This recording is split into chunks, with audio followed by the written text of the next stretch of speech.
My wife grew up in a town where people kept their doors unlocked. Cookie-cutter houses, manicured lawns, silver minivans adorned with "My child is an honor student" bumper stickers. We've all visited a town like it. Maybe you've lived in a similar town. Maybe you live in one right now. Out of respect for the victims, I won't say the name of my wife's hometown, but just know it was a slice of all-American middle-class comfort pie, a place where bad things simply did not happen. I never intended to live in such a town, but ended up in one anyway. At the time, I was in my late 20s. I had wanted to move to Los Angeles to take one last shot at my childhood dream, a career in screenwriting, but my wife, Melanie, whom I had married young, wanted to stay put on the East Coast to be near her parents. After much deliberation, we agreed that we would move to Los Angeles on the condition that, first, we stay with her parents for 9 months so she could spend quality time with them before heading out west. "And think of all the money we'll save not paying rent," she had said. "You won't even have to work full-time. You can just focus on writing." At the end of our lease, we put our furniture in storage, said goodbye to the trendy Brooklyn neighborhood we had called home for the past 7 years, and headed to the suburbs. The adjustment at first was surprisingly smooth. With access to a big backyard, a dog to play with, and a car for running errands, I found myself wondering why I had ever put myself through unair-conditioned subways and high-rent shoebox apartments. But after a few weeks, the rosy newness wore off and was replaced by a vacant malaise. The problem was, there was nothing to do in nothing. I longed for Greenwich Village art house movie theaters, Chelsea galleries, hole-in-the-wall restaurants. I even missed sweating on the subway. At least subway sweat was interesting. My boredom was at its worst in the afternoon. With the move, I had gotten a part-time as a video editor at the local news station. I worked the night shift, which paid well, but meant that I hardly spent any waking hours with Melanie, or anyone else for that matter.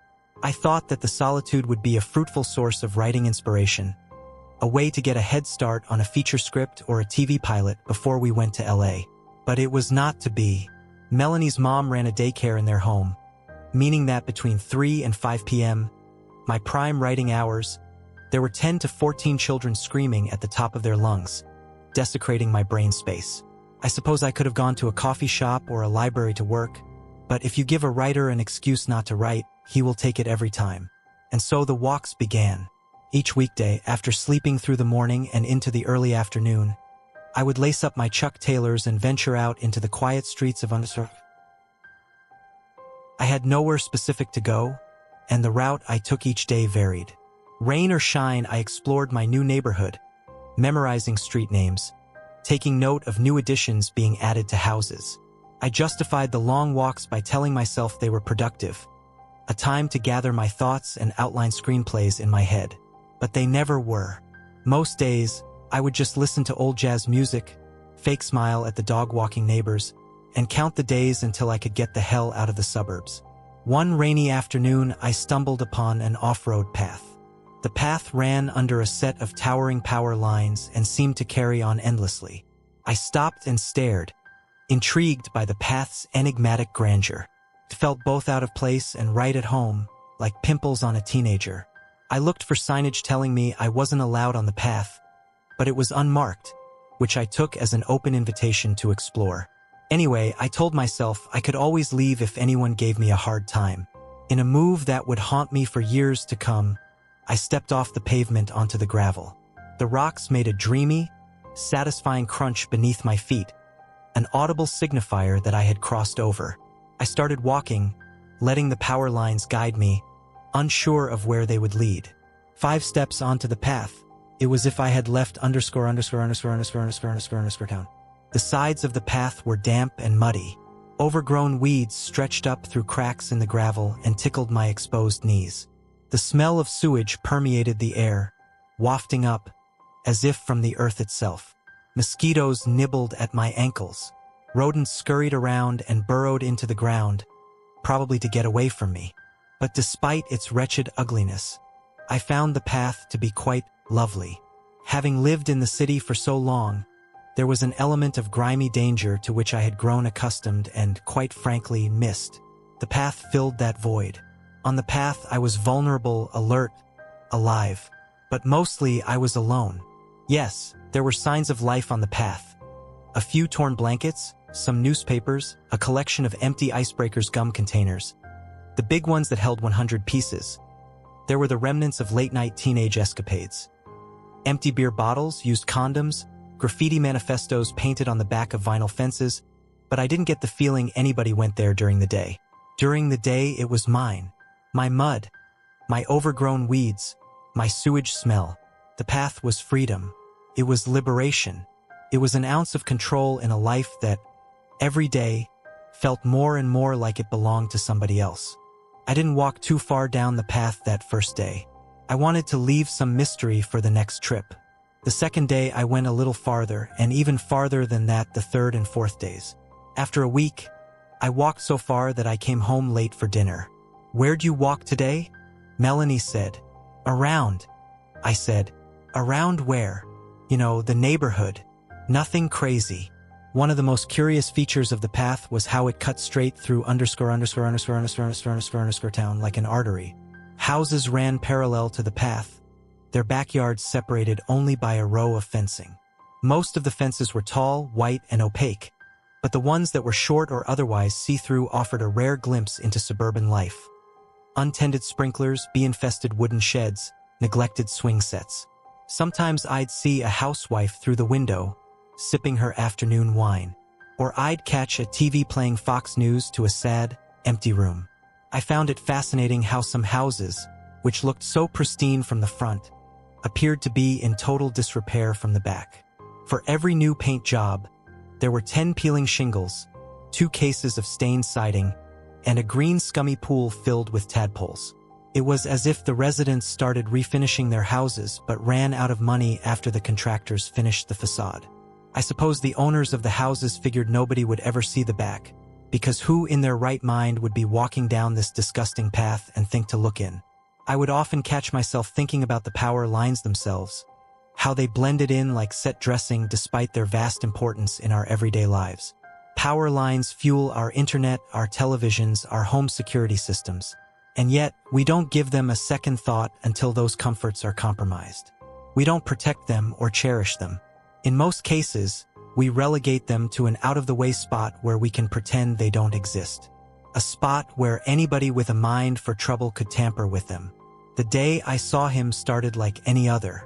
I got home from work at 4 a.m., slept until 1:30 p.m., ate a little snack, thought about doing some writing, didn't do any writing, then set out for my walk. I had been visiting the path for a month at that point, and summer had begun to turn to fall. Though the path itself was treeless, the people who lived adjacent to it would rake their leaves and throw them over the fence so as to avoid having to bag them. The colorful foliage made my path oh so enchanting and helped mask the smell of the sewage. Donning my denim jacket, I strolled the foggy, multicolored wonderland, enmeshed in a childlike sense of belonging.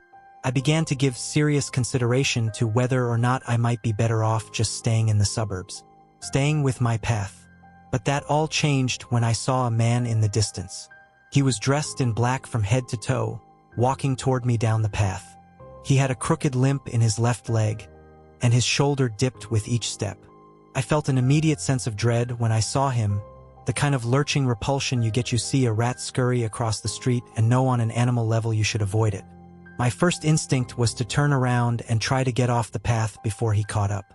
But he had spotted me already, and to turn away would be a sign of fear. As I drew closer to the mystery man, I realized that he was not wearing black but rather varying militaristic shades of dark green, as if to camouflage himself. His hair was curly and graying on the sides. He was bald on top. The sewage smell flared up as we approached each other and continued to grow stronger with each step. He had holes in the knees of his pants, holes on the elbows of his jacket, holes in the toes of his shoes. He kept his hands in his pockets, but if he was wearing gloves, I'm sure they would have had holes in them, too. And then I saw his face. His face. It was not ugly per se, but there was something off about it. Something hard to place. There was the dirt. A layer of sweaty grime that coated his forehead and cheeks and made him look splotchy. But that wasn't it. I had seen plenty of dirty individuals in the city. homeless people, construction workers, some far filthier than the mystery man, but none of them had ever possessed such an uncanny quality. No, it wasn't the dirt, nor was it his uneven, bushy eyebrows or his crooked, once broken nose. No, that wasn't it. As we moved within talking distance, my heart raced and my fingers went numb. A prickly tingle rushed down my back, like spiders crawling all over my skin. How many times had I walked home alone late at night, crossed under deserted bridges, shared a vacant side street with a stranger, but still, never before had I felt as uncomfortable, as concerned for my safety and well-being, as I did with this man. I wasn't sure if I should make eye contact or pretend he wasn't there. As we crossed paths, I instinctually glanced at him, only to discover that he was looking back at me. A contact it was. As a self-defense mechanism, I gave him a nod, an acknowledgement that I could see him and knew his face enough to pick it out of a police lineup.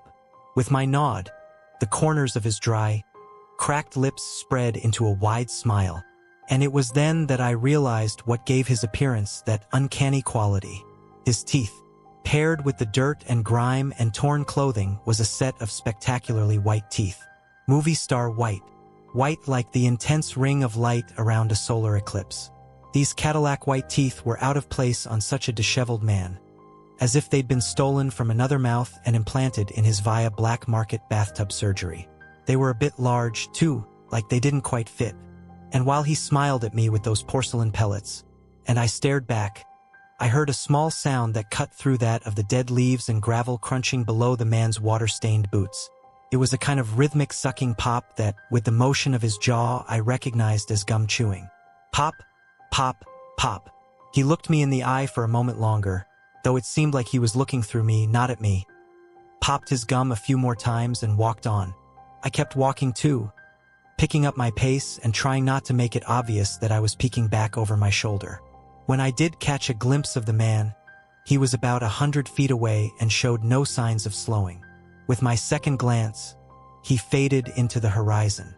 Alone again on the path and once again feeling safe, I let out a loud, relieved laugh. How paranoid I had been to suspect that man. How judgmental. Yes, he was dirty, and his teeth were a bit odd, but all he was doing was taking a walk, same as me. And since when was that a crime?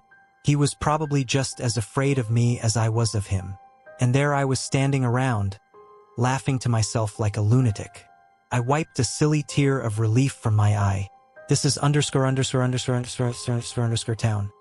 I reminded myself. Nothing bad ever happens in underscore. Weeks passed and I continued my walks down the path, switching out my denim jacket for a winter coat and my favorite orange beanie. I didn't see the man again, but a few new gum containers, which I figured probably belonged to him, did appear during that time. I spent Thanksgiving and Hanukkah down in Florida with my parents. The warm weather and pastel scenery was a welcome change from the dreary northeastern cold. But after 3 days of my mom telling me about her friend's son who worked in finance and how he might be able to connect me to a higher-paying job, I found myself missing underscore. As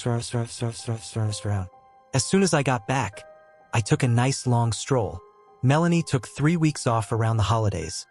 One last hurrah where the family could all be together uninterrupted by work. This vacation put her at home during the daytime when I would normally go walking. While I was thrilled to finally spend some time with her, I couldn't help but feel each day was incomplete without my walk of solitude. There were a few afternoons when I was able to convince her to go on walks with me, but Melanie was quick to complain about the cold, and we ended cutting the walks short. "Why don't we just go home and have hot chocolate instead?" Melanie would say. Because Melanie's family is Puerto Rican, we celebrated Christmas on the night of the 24th. It was a cozy evening filled with laughter and good food we all wore pajamas and opened presents at midnight. Melanie's parents bought me a new pair of boots. "We know how much you like to walk," Melanie's father said as I tried them on. Since we had celebrated the night before, the plan for Christmas Day was to go out to a movie and eat Chinese food. Having grown up in a Jewish household, this made me feel right at home. Melanie's family even let me pick the movie. We woke up late, cleaned up any leftover mess from the night before, and had a leisurely breakfast. The weather was warm for Christmas Day, hovering in the low 40s. An intermittent drizzle fell throughout the morning and coated the landscape in gray. Had we not purchased our movie tickets in advance, the weather may have been enough to keep us home. As we navigated the neighborhood in Melanie's parents' minivan, a blue light, obscured by rain and fog, appeared in the distance. "What's that?" I said. "What's what?" Melanie said, craning her neck. She squinted. "Looks like a police car. Maybe it's the Santa thing." "Santa thing?" Melanie's dad said. "It's the you've seen it, Dad. Every year. The thing where the police drive the guy in the Santa costume. And he hands out the candy canes." "Isn't that the fire department?" I said. Melanie shrugged. We pulled up and the scene came into view. The light was not coming from a single police car, but many. They were parked in a line down the street. I counted 8 in total, all of the SUV variety. A brigade. At the end of the line of cars were 2 ambulances. The car in front of us slowed down, presumably out of curiosity, which gave us a chance to take a look as well. Halfway up the block, there was a house surrounded by yellow police tape. A few police officers stood on the lawn, trekking across the wet grass and pulling up mud with their boots. One of the officers had a clipboard in his hands and was taking notes, while another pointed at the grass and spoke. Having watched so many movies, the demeanor of the police officers surprised me. I was used to fast-talking cops with sharp haircuts who had all the right moves. But these cops were the opposite of that. They looked uncomfortable, timid, unsure of their actions. One in particular, a young cop, younger than me, probably no older than 25, looked pale, green, and a little nauseous. His cheeks were puffy and damp as if he'd been crying. He stood with his hands in his pockets and rocked gently back and forth on his heels, keeping his red eyes trained on the ground. When the front door opened, the car in front of us stepped on the brakes to watch. We were on a narrow, one-lane road, so we had to stop as well. 2 paramedics emerged from the door, wheeling out a body draped in white cloth. After a few feet, the wheel of the gurney got stuck in a deep groove on the sidewalk. The paramedics counted to 3 in unison, then lifted the gurney to get it moving again. The cloth-wrapped body looked little, half-sized. Feeling guilty about gawking, I turned my head away from the scene and caught a glimpse of the across-the-street neighbors. They were out on their front porch, reclining in lawn chairs watching the drama unfold. They had Santa hats on their heads, beers in their hands, and looks of giddy fascination on their faces. Whatever unfortunate event was taking place had turned into a spectator sport. The front door of the house burst open again. This time, rather than medical or police professionals, a lone woman stumbled out. She looked to be in her mid to late 30s. Her curly brown hair was a mess, and one sleeve of her salmon-colored nightgown was slipping down to reveal a freckled shoulder. She had clearly been crying. The woman took a few dizzy steps, then started running after the paramedics, her bare feet slapping against the paved walk-up.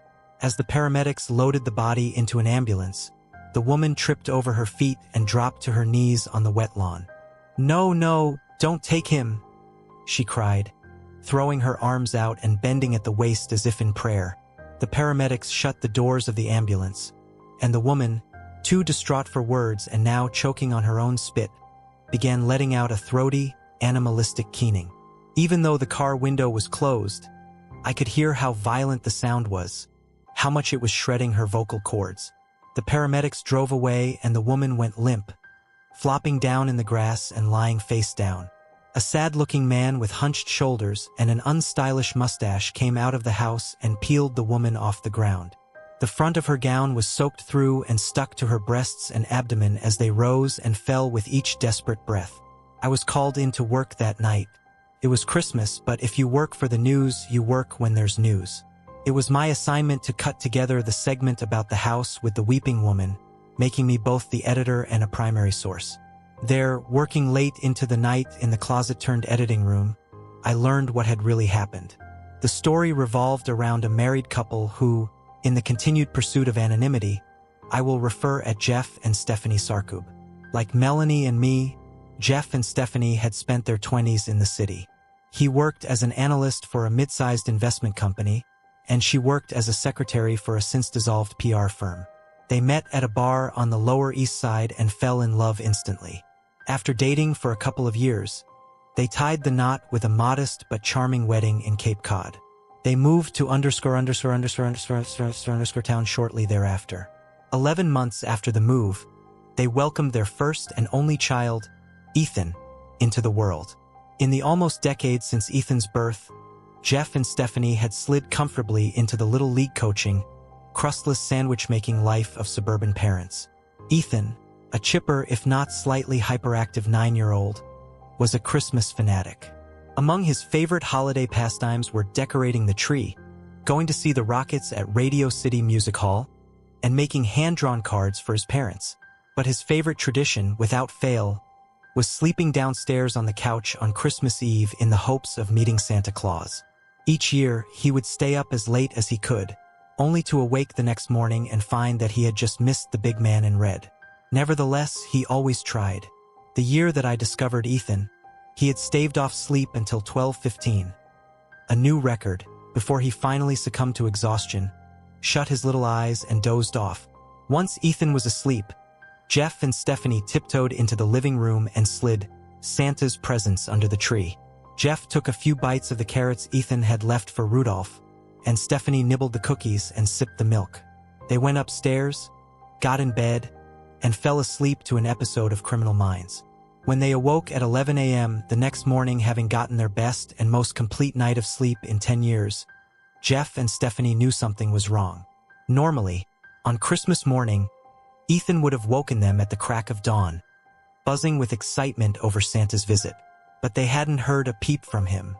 They got out of bed and walked down the stairs, both secretly praying that they would find Ethan sitting crisscross applesauce next to the Christmas tree, surrounded by wrapping paper, playing with one of his new presents. But upon entering the living room, Jeff and Stephanie discovered a bizarre scene. Gone were the cookies, the milk, the carrots. Gone were the stockings, the ornaments, the presents they had left under the tree. And most noticeably, gone was their son. The only Christmas-related items left in the room were the naked balsam fir tree and, beneath the tree, a single, unfamiliar gift-wrapped box. A box which neither Jeff nor Stephanie had placed there. Nobody knows how they reacted, not even Jeff or Stephanie, who were so rattled by what came next that they explained it to the police 3 times, differently with each telling. But since I've now had some time to think it over, I've taken the liberty to imagine how the events of that morning might have transpired. Picture, if you will, Jeff and Stephanie standing dumbfounded at the base of the stairs, each waiting for the other to take initiative and make a move. Stephanie places an open hand on her chest. Jeff curls his big toe inside of his fraying cotton slippers. Finally, unable to bear the silence, Stephanie mumbles, Should open it?" "Yeah," Jeff says, his voice cracking.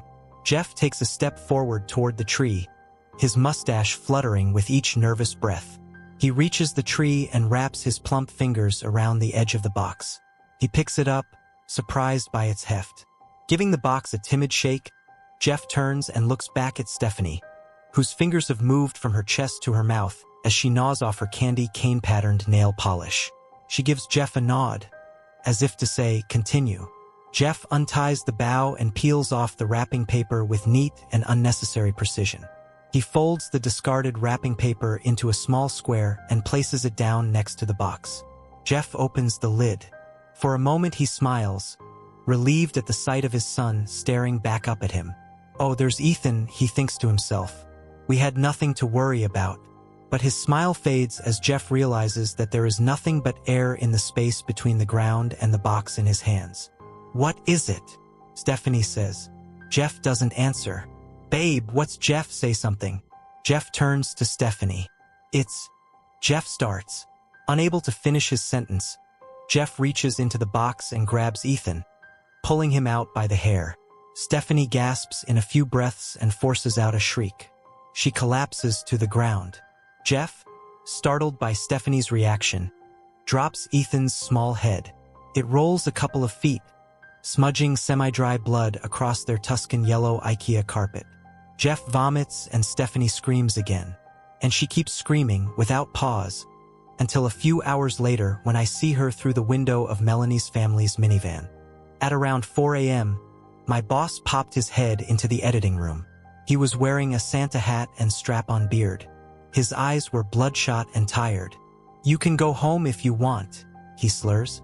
"I know this was supposed to be a day off for you." I said, "I don't mind. I'm almost done anyway." "All right," he said. "Well, there's some more eggnog in the—" He burped and patted his chest. "In the break room. You want me to get you some?" "Sure," I said. "Copy." He walked out of the room, and I looked back to the screen. Alone again, I began second-guessing my decision to stay. I had just reached the part of the story where the reporter was talking about the police finding the rest of Ethan's body in the fireplace, and I couldn't help but wonder if so much negativity was bad for my mental health. My boss returned a minute later and handed me a cup of eggnog. I thanked him, took a swig, and got back to work. After another hour of editing, I finished the segment. I was about to hit the export button but decided that this subject matter, deserved one last watch-through for mistakes. I hit the spacebar and the video began. It played as expected. Shots of police lights bouncing off of freshly painted siding, our local reporter on the scene, interviews with the neighbors, beers in hand. I hate to say it, but it was some of my finest editing work. I couldn't help but admire how compelling the story was, how much it drew me in, made me want to invest my time and energy. Near the end of the video, I noticed that I had forgotten to include a Ken Burns effect on a photo of the Sarkub house. I paused on the image and had just begun rendering the effect when a small black line in the upper right-hand corner of the frame caught my eye. At first, I thought it might have been some dirt or maybe a crack in the screen. I reached out and tried to scrape it off with my fingernail, but the surface was smooth and unblemished. I zoomed in on the black line and it grew larger. Up close, I could see that it was three-dimensional, rounded out, receiving light from the same source as the rest of the house. It was part of the image. I stared at the pixels, trying to make sense of this strange, charcoal sky spaghetti. And then I recognized it. The angle, the placement, the gentle curve.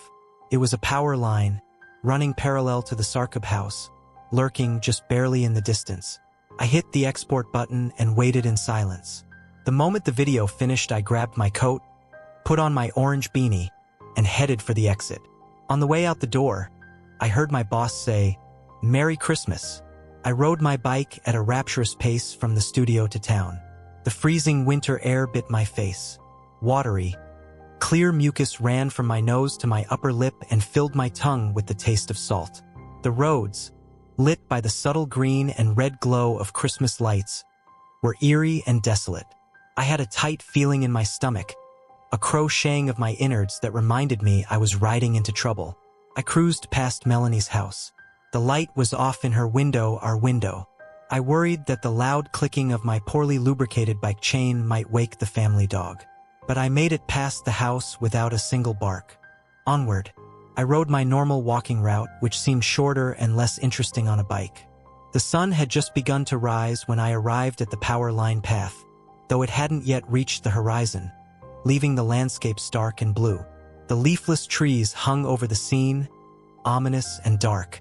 The gravel on the path was too loose and rough to ride over, so I climbed off my bike and hid it behind a wild pine bush. Then, with my body shaking from a combination of cold and nerves, I set off down the path on foot, one last time. I observed the familiar details and noted how they had changed in my 2-week absence. The frozen ground, the mud, the erratic arrays of garbage and abandoned clothing. The differences were slight but felt. I looked at the houses. Plumes of smoke drifted out of a few chimneys. Some houses appeared more run down than they had just a couple of weeks before, a reminder that our protection from the elements is a thin and flimsy comfort. I thought about the people inside the houses who hadn't yet heard the news. How, in just a short time, a TV report would dismantle their sense of safety and comfort forever. I walked down the path, looking for that vague something, a hint, a clue, an indication that I wasn't wasting my time. And then I found it. Out of the corner of my eye, I spotted a flash of an unnatural yellow color next to one of the houses. It took a moment, but I recognized it as police tape, a dead giveaway that I was looking at the house that belonged to Jeff and Stephanie Sarkub. There it was, standing cold and empty, tragic in its plainness. Had it not been for the police tape, I never would have noticed it. An old, cracked kiddie pool in the backyard. An expensive swing set that didn't look like it got much use. Could have been any house in town. Except it wasn't any house. It was a house of horror, a new Amityville. A place where future generations of teenagers would go on Halloween to test how brave they were, then laugh about it later. The house was separated from the path only by a low chain-link fence. The blinds were open and the lights were on, giving me a clear view into the living room. I could see a few framed photos, the Christmas tree, the couch where Ethan would have slept. The life of the Sarkoobs was there on display, available for me or anybody else who had ever stood in this spot on the path and felt compelled to look.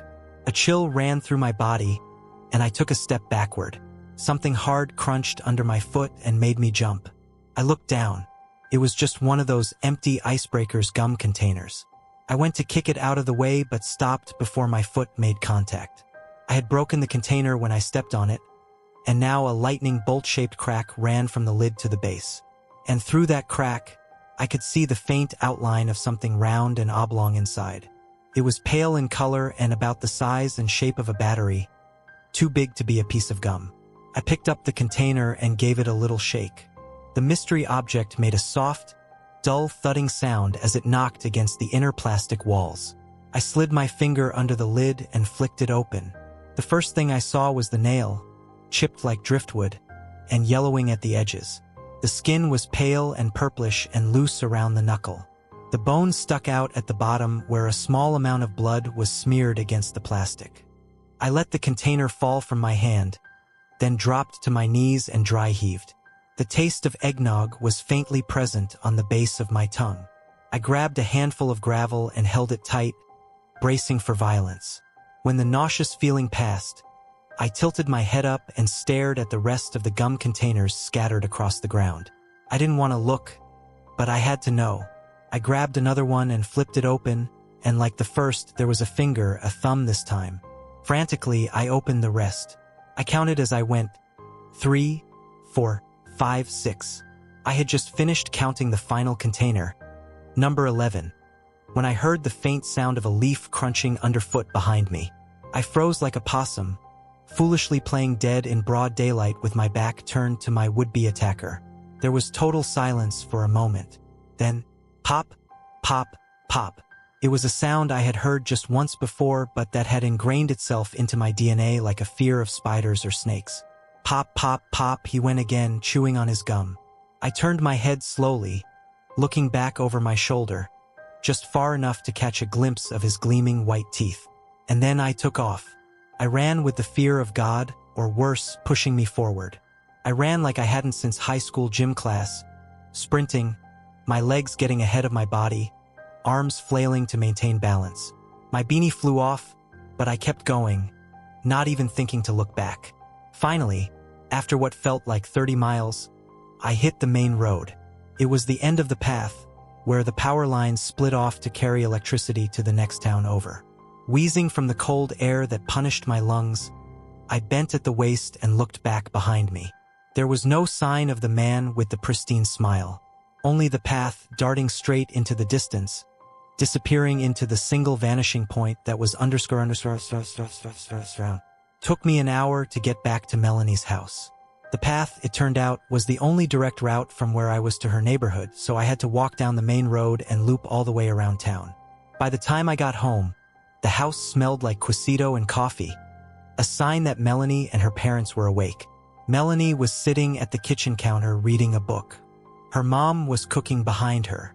"Are you just getting home from work now?" Melanie said, flipping a page.